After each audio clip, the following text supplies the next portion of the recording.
తెలంగాణ ఆత్మగౌరవాన్ని రేవంత్ రెడ్డి మరోసారి తాకట్టు పెట్టారని మండిపడ్డారు కార్పొరేషన్ మాజీ చైర్మన్ పల్లె రవి.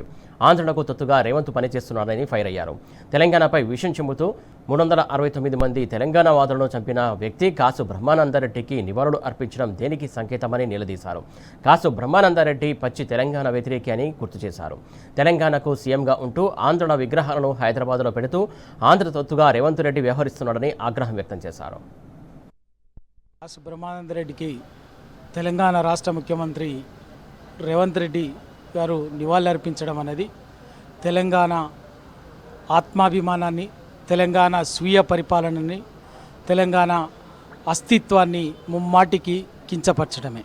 తెలంగాణ రాష్ట్ర సాధన డిమాండ్ కోసం గొంతెత్తి నినదించినటువంటి 369 మంది విద్యార్థి కిషోరాల మీద వాళ్ళని కాల్చి చంపి హైదరాబాద్ మహానగరంలో రక్తప్టేరులు పారించినటువంటి నరరూప రాక్షసుడు, నరహంతకుడు కాసు బ్రహ్మానందరెడ్డి 1969 తెలంగాణ రాష్ట్ర ఉద్యమం పట్ల కర్కశంగా, అమానుషంగా వ్యవహరించినటువంటి కాసు బ్రహ్మానందరెడ్డికి నివాళులర్పించడం అనేది తెలంగాణ చరిత్రని, తెలంగాణ ఆత్మాభిమానాన్ని, తెలంగాణకున్నటువంటి గొప్ప పోరాట వారసత్వాన్ని ఒక మకిలి పట్టించేటువంటి ఒక ప్రయత్నం చేయడం తప్ప అంతకు మించి కాదు. తెలంగాణ రాష్ట్ర సాధన కోసం నిలబడినటువంటి మహనీయులు కేసీఆర్ గారు, మిగతా మహామహులేమో ఆయనకు చులకనగా ఉంటుంది.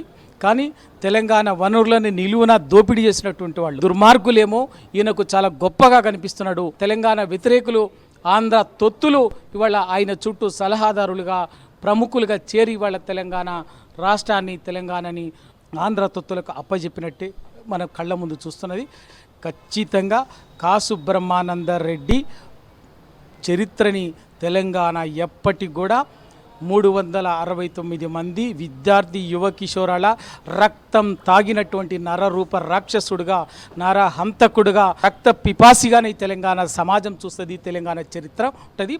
అటువంటి వాడిని ఎవడు కొలిచినా, ఎవడు కీర్తించినా తప్పకుండా తెలంగాణ ద్రోహి అవుతాడే తప్ప తెలంగాణ ఆత్మగలన్నటువంటి వాడు కాదు.